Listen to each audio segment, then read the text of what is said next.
Hello, this is your host, Steve Schmidt, with The Magnetic Podcast, the most cleverly named podcast this side of the Mississippi. You are here for the third episode. I have said I'm going to highlight some of my favorite people the first 10, 20, maybe as long as we can, because this is about reviewing other people's content. This is not about how great we are at it. This is about exploring different people's worlds. You heard Matt Kanaski on the last episode talk about what it's like to be selling this in cybersecurity, particularly in managed IT, which is very different from how a lot of people view who you're giving content to. We walk down partner channels and what you can and can't do.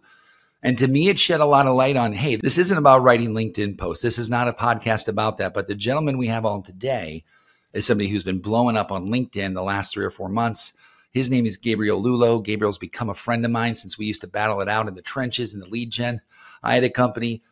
He was leading a company. Now he is literally leading the company of Alley-Oop. Gabriel Lullo, welcome to the Magnetic Podcast. How are you doing today, sir? Steve, I'm doing really well. It's always great to hang out with you, man. And I'm excited we're doing it in this format in a more of official manner. But it was a great time back then when we were going at it with each other. But I always call you a respected competitor. You know, now obviously you're doing this, which is amazing. And we're following you in a big way. So we're kind of just trying to ride on your coattails right now with what you're doing on content. So I appreciate it. You guys are having fun. It looks like you, Nicole, and then a new hire, Holly's jumped on the bandwagon too. You guys have been really putting a lot of effort to this. It looks like through most of this summer even. So I'm going to start with the easy question. Tell me about this journey, like your decision to do it.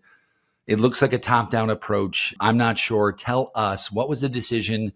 Did you feel like you were too late, too early, or right on time? Yeah, great question. I mean, we're looking at companies right now like, Apollo has a bunch of SDRs, Deal has a bunch of SDRs, who have 20, 30,000 followers on LinkedIn, SDRs, right? Yeah. And so we're seeing that, and we are obviously realizing that, content is king. We always have said it. But personally, I've always been an operator, right? So I've been operating the businesses that I've been involved in.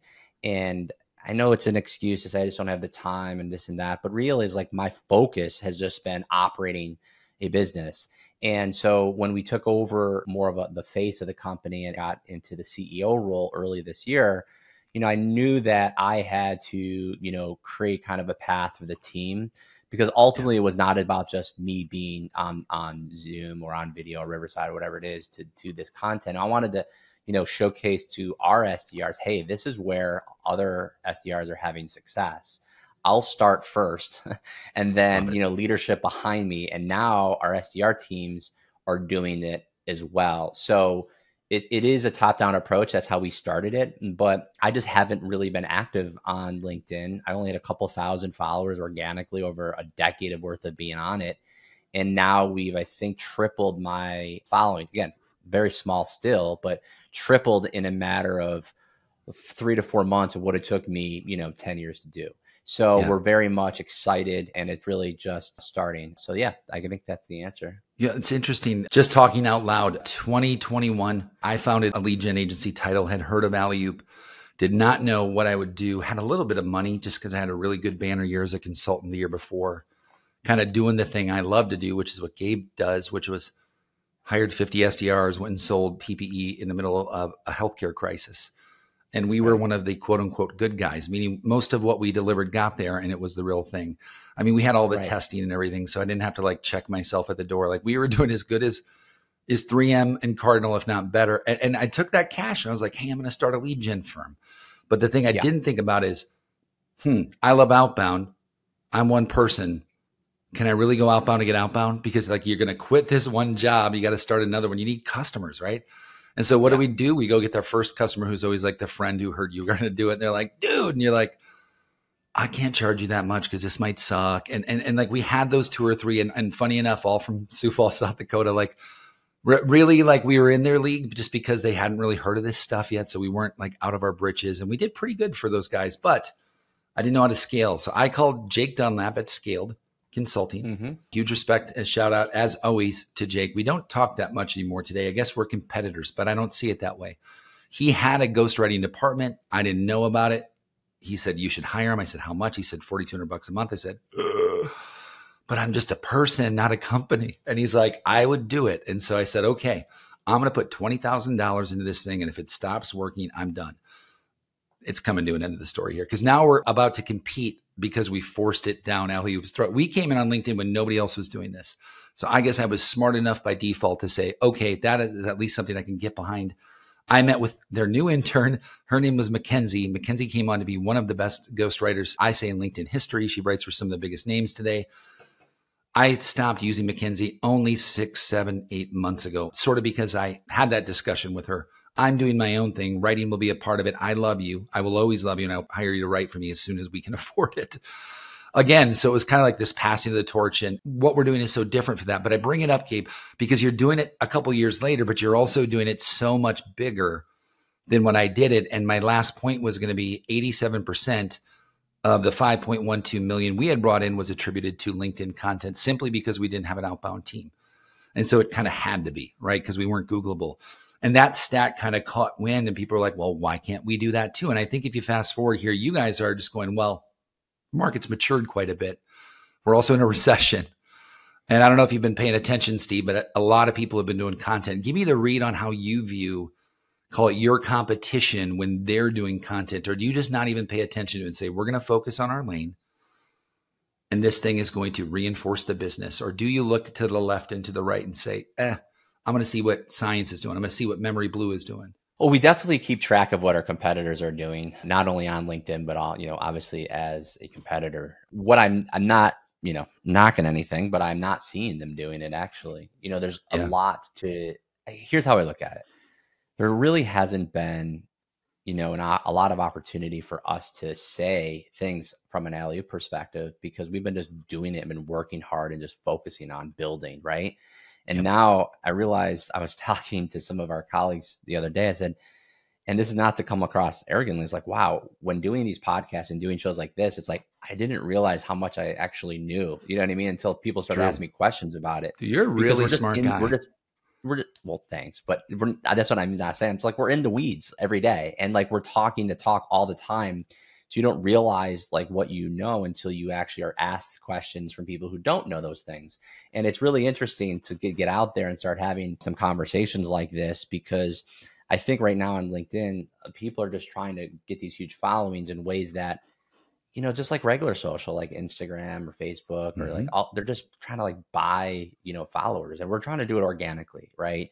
We're doing it in a way in which we want to just put out content that we know about, things that have been proven, things that have been that data behind it, things that we feel that we can speak to when somebody does see our content and say, hey, I want to know more about that. And then we can speak to it, right? So we want to put out things that we are not just putting out there to gain followers, but putting out there so when people do come talk to us, we can speak to whatever it is they're interested in learning about and back that up. So that's what we're doing. We're doing it more organically, I think, than others.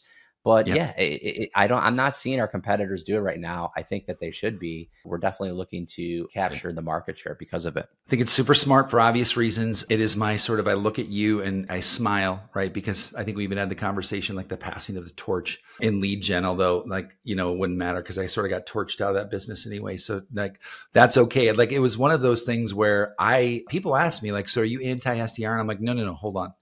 I need to figure out a way to talk about that. Content-led does not mean content only.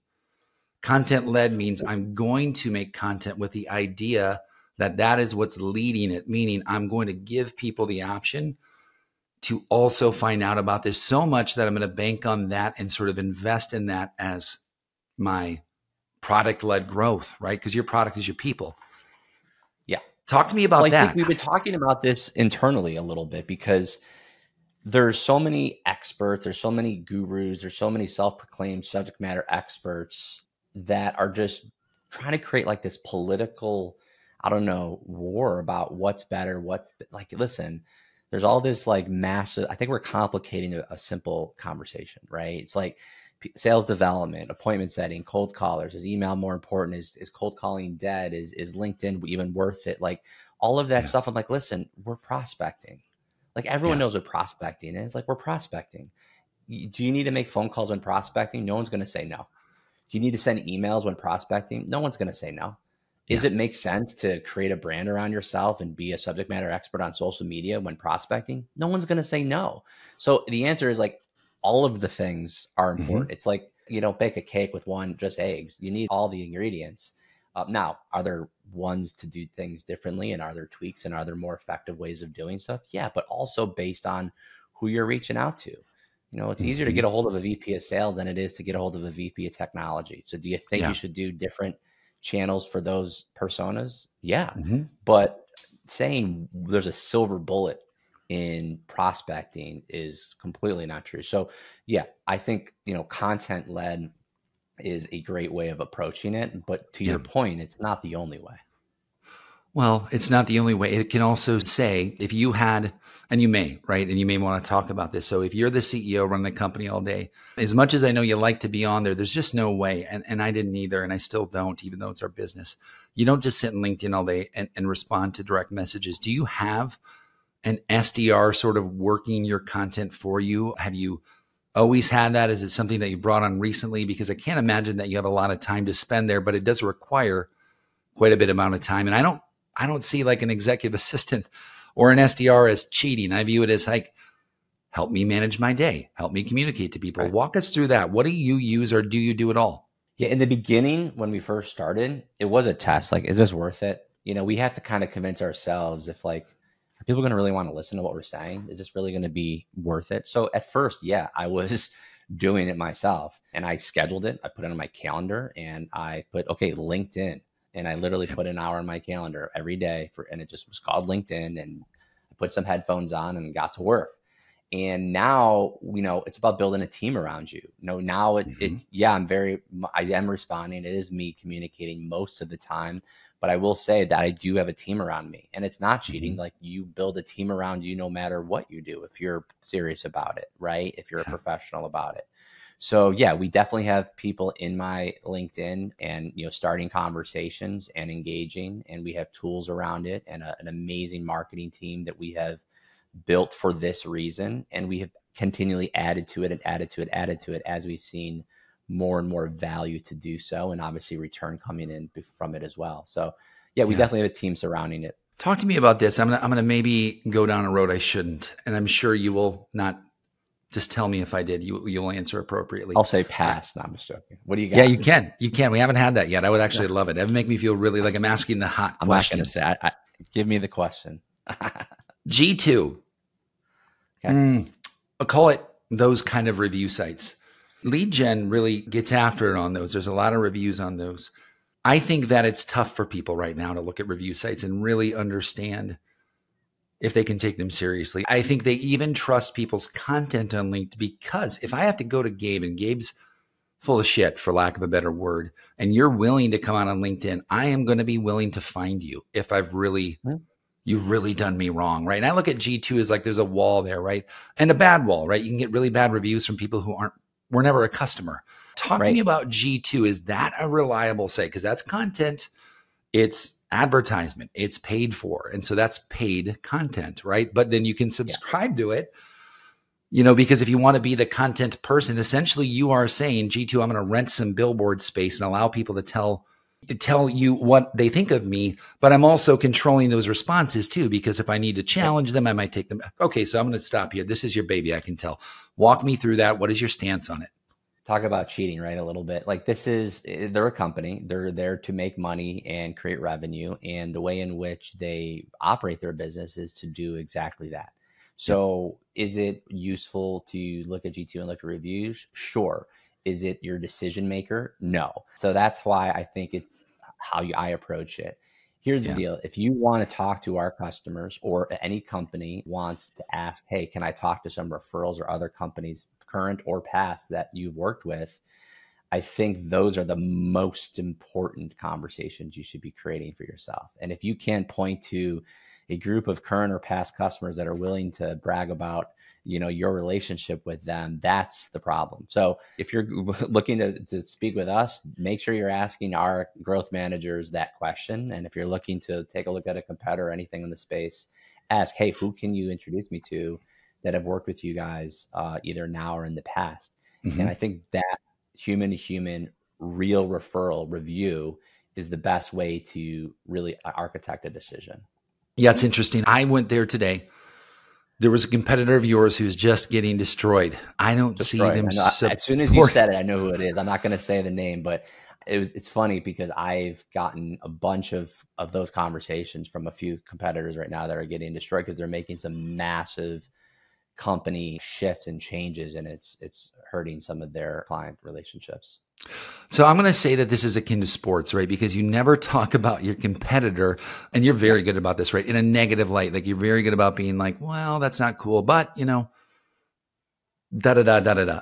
I think part of that, the vanilla content, and that doesn't mean it's bad. It sort of mean we still keep a filter on LinkedIn. I hope it always stays there too, because we don't want it to become Facebook, for lack of a better term, right? We need some filter. Right. It is work after all. We're leaving that world for a bit to try and be professional, right? For lack of a better term. Yeah. Like we want something that's different, and we love the home life, but we come back to it and it should be a little bit different. That's at least my viewpoint. When you're looking at LinkedIn, I'm going to flip it to trolls here a little bit and kind of surprise you with yet another question I didn't tell you was coming. That's also a very popular tactic, is to troll people, right? I don't see the benefit of it. There can't be a lot of money into it unless you're selling the troll manual. I've seen an influencer who's talking about that as an effective method. You know, trolling into comments can get you to where you want to get. And I just thought that's where I kind of draw the line and say that, yes, trolls can get visibility, right? And you've had a few, call it trolls, on your posts.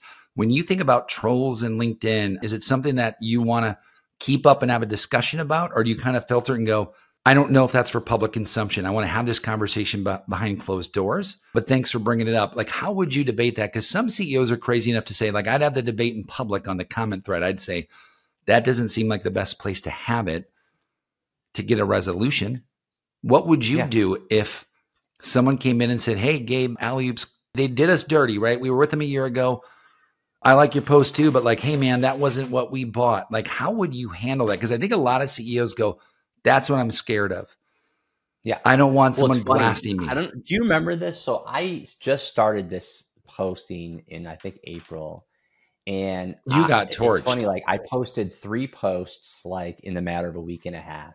And every single one of them got people jumping in there. And one of them was like pretty just a negative thing. But the first 2 were just like, you're wrong. This is how you should do it. And you can tell immediately, like they weren't really saying that. They were just trying to promote themselves. Of course. And it's funny, like that happened months ago and it hasn't happened since. And I think it's just because you pushed through. And I called you. I don't know if you remember this. I called him like, dude, you're all over this stuff. Like this is what you do. Like I'm just trying this out here. And I just got like slapped around. And I don't know why. I don't even know who these people are. Yep. And it's not even a personal thing. It wasn't an alley-oop thing. It wasn't like a company. It was just like they just wanted to disagree with, like, I don't know why phone calls are important. Like it was just something like ridiculous. And I'm just like, are you getting? And I think you remember what you told me is like, dude, just keep posting. And I said, okay. And so that's what we kept doing, is kind of put our blinders down. And we do comment and we do respond. But I remember I just took the high road. I mean, we're going into political season now. It's like, I'm not all about like negative ad attacks, right? So it's like, I just took the high road and said, hey, I appreciate your feedback. This is the data that shows us. And, you know, there's no right or wrong. There's what's effective and what's ineffective. And here's what's effective for us. And that's just kind of my approach. And because everything that I say is all backed up by data. This is not like an opinion, like, oh, I really think this is better. Like, this is better because 20 clients of ours got this, this, and this because of it, you know? Yes. So we're saying things that we're doing every day. And we're testing every day. And I think now no one's coming in there like being super negative, because I think what we're saying is resonating. And I think just kind of pushing through those people who wanted to just gain more followers by trolling, we've kind of pushed past that. So if it's a word of advice that maybe a listener is listening, they're considering doing this, just keep pushing forward and it'll even out the right way. I do recall that. I've had a few of those calls. I've been torched online a few times, and unfortunately, I can sort of serve a master class on it and save you the therapy. It's just that it's like I choose not to engage. I choose to keep posting. Yeah, I always say if it's a real problem, let's have a real conversation. I'm accessible, like, you know what I mean. Like, if you want to talk, let's talk through it. I think everything's a Zoom call away, so we'll figure it out.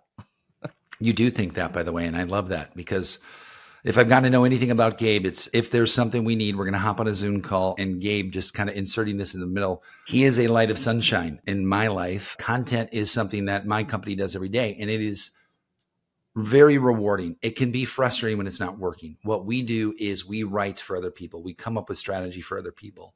Sometimes we're all the way up at the level of really running RevOps marketing. I mean, we're running it all, and then really content is being written by us. But I look at it, Gabe, like you've got the core fundamentals there. I will say I've also done some pre-show research. Say that 5 times fast. Pre-show research. Pre-show research. Pre-show. It's tougher than you think.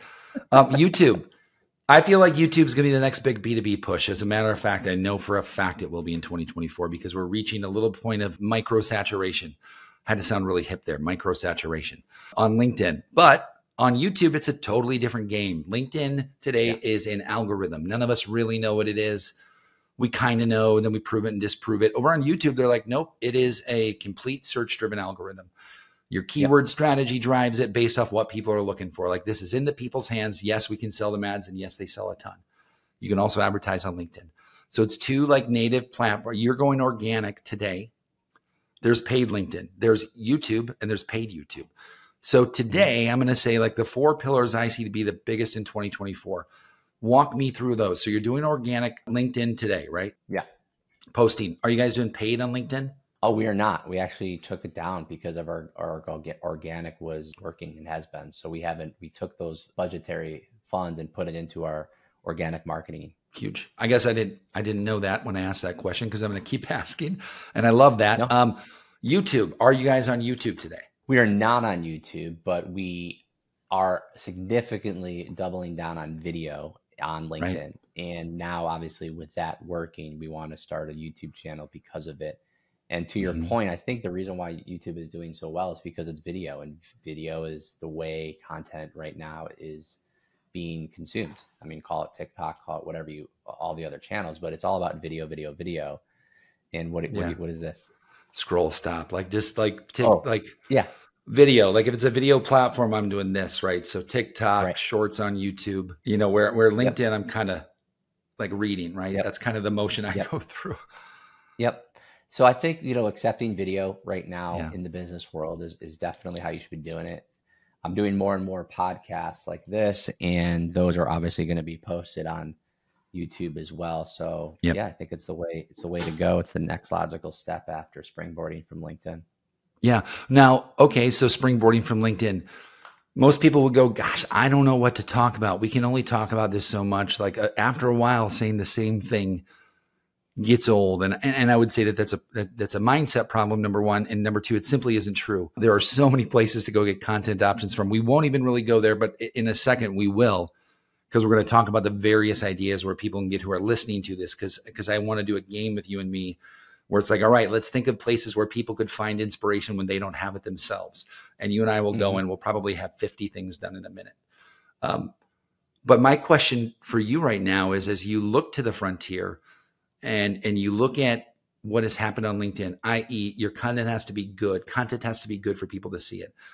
Do you expect the same push on YouTube? Meaning LinkedIn's a little bit of a chest puff, right? You feel good. Some people like it. You did it that day. YouTube, a lot of people post videos daily too, but a lot of people don't. They kind of put these 6 videos out there and go, nobody's watching them. What do we do? And I think it takes an effort that is, call it at least what you guys have done on LinkedIn, if not bigger, to really hit that. Is that something, and this is not a sales question for me, is that something that you're considering looking at, call it throwing budget to, or you just kind of look at testing in 2024, that channel?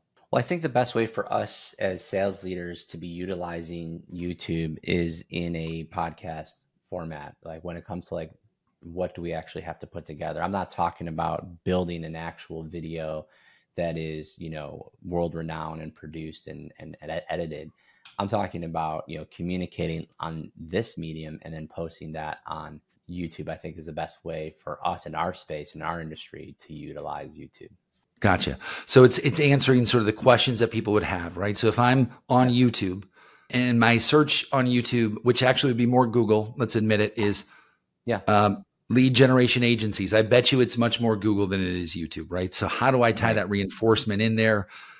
For those listening, trust me, it is confusing. Like, it is not a hobby. You're getting into keyword searches. You're getting into sort of this world of AI that can spit out any show description. So guess what? Most people use that. Oh, by the way, the benefit is that does grab keywords. B, oh, by the way, nobody ever goes back and re-looks at it again to see when the keywords change. So it's this big thing that it's almost like people go, man, I got to hire somebody else to manage that too. And I feel like people need to start looking at these budgets as being less like marketing and more like we have a YouTube person, we have a LinkedIn person. And I think that's really where they can shift their mindset, is maybe some of that, call it SDR budget or marketing budget, like getting those experts in there, because each channel is its own nuanced beast, and doing them all kind of the same will not get anybody anywhere. And so that's my advice, at least for the listener. We just started taking YouTube seriously a week and a half ago, put out a free training course that was charging $200, 500 views so far. I mean, that's definitely better than I expected. It's a test. We're giving it away for a month. We're only talking about it on LinkedIn 5 times. We're going to say, okay, then we're going to test it with paid Google ads and paid linked ads, paid in linked ads. And now we're going to give those results, because I feel like that's the kind of data people want. Like, hey, Steve, just tell us. And I'm like, cool, we'll test it. And then you guys can use it. So they don't have to pay for this, Gabe. So we're going to play a game, and then we're going to get into a couple final questions. But to break it up, let's go down this. Say you don't have a team that's writing for you. You're Gabe. You have some time in the morning, but you don't have any inspiration. I'm going to start first, and let's time this. So I'm going to time it here. We're going to start at 28 minutes. In a minute, how many things can we name in 3, 2, 1 for content inspiration? Go ahead, Gabe. I'm first. Billboard on your drive to drop your kid off at school. Okay. Gabe, you're up. I have literally no idea what we're doing. Stop the clock. So a topic for content that inspiration. You want to inspire. Inspiration. You might say, I've got nothing today. I don't even know what to talk about. Yep. What could I possibly find to talk about? Steve's LinkedIn profile page. Nice try, though. So we're going to do it again, and I'm going to start in 5, 4, 3. I'll go first. 2, 1. Billboard on the way to school to drop my kid off. What my daughter is looking at on her phone. She's on social media all the time. Yeah. Love it. I cut you off. I'm sorry. 3. Podcasts I listen to on my morning walk. You just took mine. Newsletters from best authors that I have, subscribed to. Perfect. Photo albums on your phone. I would say inspirational quotes. I have one of those things that come up on like the calendar. So a daily calendar of inspirational quotes. So I take a look at that every single day. I love it. Last one I'm going to give you guys, other people's posts. Gabe got it. So that's like 10. And so I think a lot of people forget. And of course you can Google that. We didn't even say ChatGPT, by the way, which is sort of the ironic thing of that. But I feel like when people get stuck, I mean, look at, you didn't expect it. So you got a little stuck, and all of a sudden, like if we would have gone, Gabe, it would have been like, oh, we would have kept going. Yeah. And that's the thing, is look to Gabe's content, and you can start to see where he's sourcing some of his inspiration, real life, right? Gabe, you've talked about that. And this is the next question I have for you. So you chose to share, and I think this is tough for people, a little bit about your personal life, right? You got married just about a month ago, right? Am I? Yeah. Is that correct? Okay. About a month ago tomorrow. Congratulations again, my friend. Thanks. You documented and shared out on LinkedIn. A lot of people might say, I would never share something personal at work. And I think that that's changed a lot. Just talk to me a little bit about that. Was that just you and there was no question you were going to do it? Or did you kind of go, is this something I really want to share on LinkedIn? Or was it just you being Gabe saying, that's just me, man? So listen, I just want to be authentic. I think the biggest response right now that we're getting from the posts and the content is when I get on a call like this. I mean, Steve, I've never physically met you. Like I've never shook your hand, right? There was people that came to my wedding that I've literally hung out with physically maybe 2 or 3 times over the course of 4 years. Yeah. But we are very, very, very close, and they got invited to my wedding. Like, why is that? I'm talking about Nicole, my VP of growth. She came to my wedding. I came to her wedding. Again, we met physically over the last handful of years, only a handful of times. So I think that right there just kind of sets us apart because we know each other so well. So I just want the, LinkedIn and my future colleagues and future business partners and future clients to know, hey, listen, we're real people. This is what's important to me. It doesn't have to be important to you, but this is who I am. And, I like riding motorcycles. So that was like one of my first personal posts that I put up there. I thought it was weird at first. I'm like, is this important? Like, is this, why do I want to do this? But it's a passion of mine and something I want to talk about. And then of Right. course, just because the timing and the calendars, how it worked out, we got married a month ago, and it was in the process of me posting stuff. And, you're talking about what's inspirational. That was very inspirational and an important moment in my life. So I wanted to share it. So yeah. Very cool. I get a little oversharing at times too. I think it's sort of enough, right? And I've noticed people pay attention. Like they definitely don't like, comment, or engage per se, but neither do decision makers. And I want to talk about that next. And then we're going to close it off with one more question. Last one's going to be about SDRs and content. Okay. Decision makers in my history have never been likers, never been commenters. And people find that hard to believe. And I say, I don't really know why. I think I know why. I think it's they don't want to raise their hand in public. It was probably given to them as dark social, right? It was a screenshot. They didn't actually follow you, right? Someone heard them say something. They said, you should check out Gabriel on LinkedIn. Yeah. Do you see sort of much of the same, or do you see those, call it, vested people in decisions who are interacting with your content today? Because I think a lot of people, that would freak them out. And they say, oh, it's not working. And I'd say, well, you only know it's working when the first check cashes, if the purpose is to drive marketing and sales with it, right? Right. Well, I think right now you do have a very good point. Like a lot of, I would call it CEOs or ultimate decision makers may not be the one engaging with your content, but those champions are, right? It's those CFOs, those CROs, those, VPs are definitely engaging, I think, more. But at the end of the day, those are the ones that are going to champion those decision makers to making those final decisions. And so I think that's where it's really working. To my point, if I get on a demo as a final conversation, it's like third or fourth conversation, and usually the decision-making team is on that call when I'm on that call. And those champions are sharing videos and links and posts to them prior to having those conversations. It was interesting. I got on the phone with a CEO. Again, it was like a third call in the sales cycle. And he mentioned something to me about the wedding, which he, I never met this kind of life. And so he just started talking about that and, hey, congratulations. And I'm like, hey, thanks. I didn't just, we obviously got the deal done, but it wasn't because of that, but it humanized it. It was passed his way. So I think that's important. I bet you the other sales team did not have the same conversation, which is the cool part. Yeah, people want to be human. Exactly. It's a balance. SDRs and content. This is going to be interesting because I think this is less about maybe how alley-oops SDRs would use it. And let's talk at broad scale. You can zoom in if you want on your people. I think that makes it easier to talk about potentially. But I look at SDRs as a function that says, man, maybe they're not supposed to be the best content writers, but they certainly are in an observe mode with content, right? So I'm thinking about, call it, there's a lot of content out there. How can you go find this stuff and connect me to it? That function today is still very much outbound driven. Now, a lot of SDRs, right? It's the three-legged stool. Here's email, here's phone, here's LinkedIn. By the way, you have a sales nav license, log in every day, complete your tasks. Well, their tasks are connect with person, check box because there's no integration in SEP, i.e. the honor code that you did it. It's maddening, right? And everybody's like, oh my God, we got to track LinkedIn. And LinkedIn's going, nope, you can't. And there's a lot of good reasons why.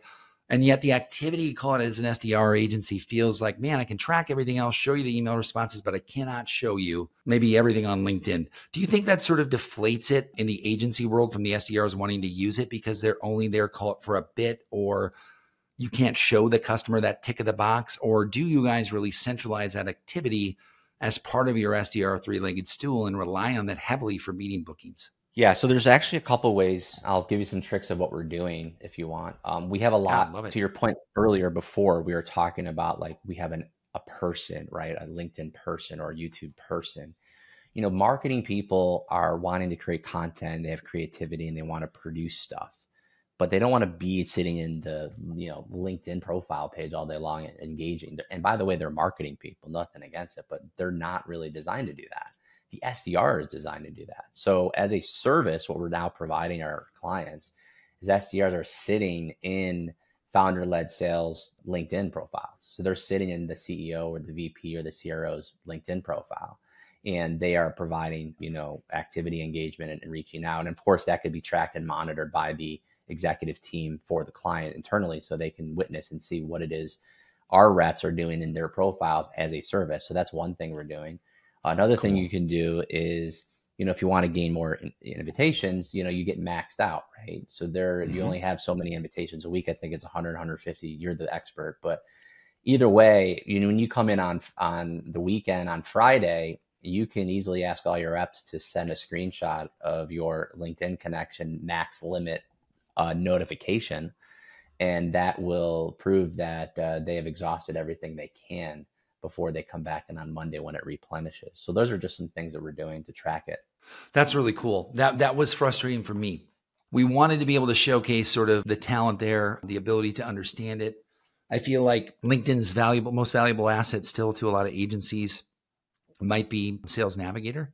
I feel like that only does a certain function because I can connect with you, but I feel like my statement on this is like, okay, so you're an SDR and you connect with me, but you don't make content. And so your only hope, right, is this pitch slap. And I think that's why it's been done is like, what else do you want me to do? Like, I mean, geez, do you want me to call them too? And so I'd love to see sort of that not be the forefront, right? Less automation tools, pitch slapping me. It's going to happen, right? It already has a separate inbox. I would love to think that people are going to be connecting in a way that is much more genuine and much more targeted, right? And something I really like about you, Gabe, and I want to say this is when I go to your profile, I don't get like a salesy vibe. I don't get the fact that you're trying to sell me alley-oop. I feel like I could follow that as a person who's interested in learning more about what agency should be selected. And I can really get some unbiased information in that feed. You guys talk about things like AI. You talk about intent data. You talk about sequences, right? So my point is you have this IP to sort of protect. You're sharing it at will. A lot of your customers are going to go, is that working for you? And you might say, yeah, it's working really great. And they'd say, well, we wouldn't want to tell anybody that. And so their SDRs are also sort of cut off from that function, right? Of like volunteering the information out. I got to phrase this in a little bit better way because I'm getting very wordy, as you know I can get. How about this? Early stage companies, Gabe, this is a question you'll understand. They go hire an SDR. It's not alley-oop. And they go, hey, I want you to go have conversations with a bunch of people on my behalf. Get in my LinkedIn email box. To me as an SDR, that's going to be daunting to go work for a CEO. I don't know anything about that customer, but now I need to talk to them in their inbox. It sounds like you guys have that down, which I think if I was a CEO out there, I'd listen loud and clear to this. What is it that you're doing to get those people prepared in the SDRC to have those nuanced conversations where I could easily tell if it's not a CEO, I think, right? Well, I mean, this is a perfect plug, and I don't know if you set it up this way for you. And I encourage every CEO who's listening to reach out to you because of this. Because here's the reality: you're 100% right. If an SDR is being asked to go out and engage and book meetings using LinkedIn, but they have nothing to share content-wise, and they're still new to the whole expert. They're not an expert in your craft because you don't want them to be because they're an SDR, right? Yeah. It's like this catch-22. So that's why it's so important to have the executive team build the content and share the content so those SDRs can go out and reshare that content, right? So if it was me and I was, in a SaaS company, I would be with my team doing what we're doing now, and then having our SaaS with our SDRs, with your own internal SDRs, having those SDRs share from the leadership's point of view that through their LinkedIn profiles themselves, the SDRs profiles, and leverage the content that the executive team is making. That's why they should reach out to you, because that's what you do. You know what I mean? But like, that's how I wanted to build it, because again, top down to your point, I'm not going to go ask my SDRs to go create content. They need to be prospecting. We'll go create the content. You share it, right? And then use it to prospect. And that's how I think every CEO, VP of marketing, CRO should be spending their time and day putting content together. Final question for you. Yeah. You gave me this idea. Okay, so CEOs, you're doing it. You're connecting as a CEO to decision makers, I'm assuming, right? So you're proactively going out there. A lot of CEOs, executive leaders, let's call it for lack of a better term, would never do that, right? But to me, what you just said was key. You're knocking down the doors using, call it your privilege, for lack of a better term, so we can stay hip. Sure. As the CEO to knock down those doors, you then bring an SDR on the back end and go, hey, I'm going to now put a system behind this, right? Is that really what you're saying? Is not just a, hey, do you want to meet with Gabe? Hey, do you want to meet with Gabe? It's more like, keep a pulse on this. Give me that and encapsulate it in 20 seconds so they can walk away going, cool, I'm going to try that because Gabe said it, or I'm going to reach out to him because he's going to tell me after that exactly where to find him So I can DM him and say, Gabe, teach me how to do what you do on LinkedIn. Right. Or even another level, like again, CEO, right, creates a cool post. Their SDR shares it in a DM with a decision maker and say, hey, Mr. Decision Maker, this is a post that my CEO just posted yesterday. Does this resonate with you? Love to get your feedback. And now they're leveraging the CEO's content into the inbox of the decision maker via the SDR to book the demo. And I think that's the way to do it, instead as opposed to delegating SDRs to create the content. Yeah. Well, I like that you said that, because I think it's many SDRs who wouldn't mind creating content. It is not the core tenets of the job today. And it can be a distraction for a lot of people. And they didn't like that, I think, because they would look at me and go, well, you're doing it. And I'd say, well, can you sell that way? Right. Because I want to teach you how to sell that way, but we just proved we can. And so we're going to keep doing it. And a lot of the SDRs right now on our team are actually starting to create content, but they had to get comfortable, you know what I mean? And you have to get comfortable with it.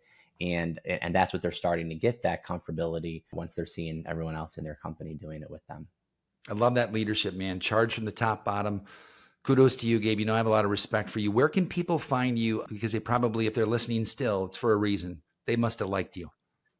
Well, on LinkedIn. So if you just go to my LinkedIn, actually, I have a forward. If you go to GabeLullo.com, it goes right to my LinkedIn. So right there, and let's stay connected and go from there. And if you want to talk about our services, our link is right on our LinkedIn as well.